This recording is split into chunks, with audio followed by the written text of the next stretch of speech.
produkto ng dekada 80, isang dekadang makulay at puno ng pag-eeksperimento. Katunayan, naging keyboard player pa ako ng isang new wave band noong high school. Masaya para sa akin ang dekadang yun dahil nagkaroon ako ng kalayaan na magawa at maipahayag ang aking sarili. Ngunit di tulad ni Joseph, sumabay ako sa agos ng panahon. Malaki rin ang pasasalamat ng ilang banda ngayon sa impluwensya ng dekada 80 sa kanilang musika. Actually, din sa Pilipinas, pag sinabing 80s, new wave kagad yung naiisip ng tao.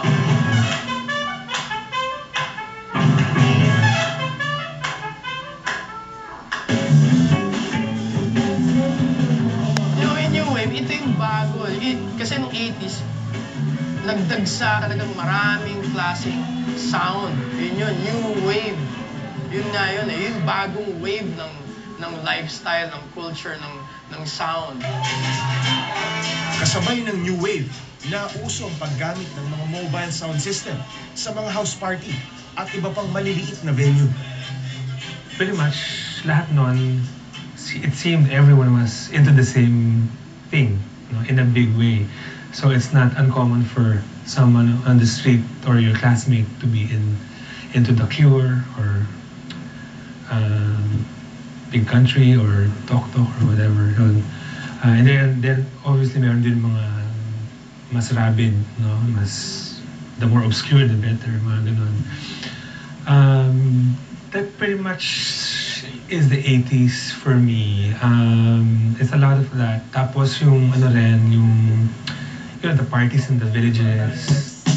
Isa pang katangian ng 80s ay ang makatawag pansing hitsura o maingay na look na uso noon. Red and yellow socks, bold stripes, different colored shoes. You know, there were yung mga Vans na uso mga pastels pagkatapos ng flashy colors naman, then they have to soften it naman.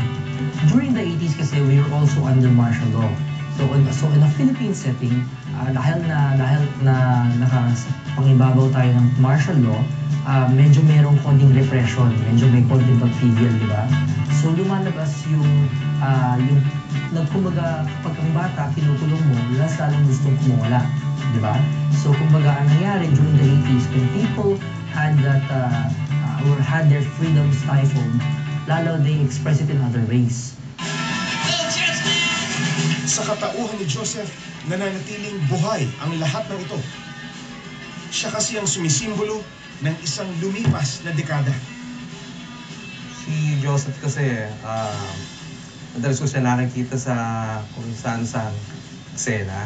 Usually pag may mga underground gigs, mga team na 80s, stuck up sa 80s, siya yung mas, I think, na-absorb ng 80s, yung passion, music, pati idiom, pati lifestyle. Pag nakikita ko siya parang 1984 ulit.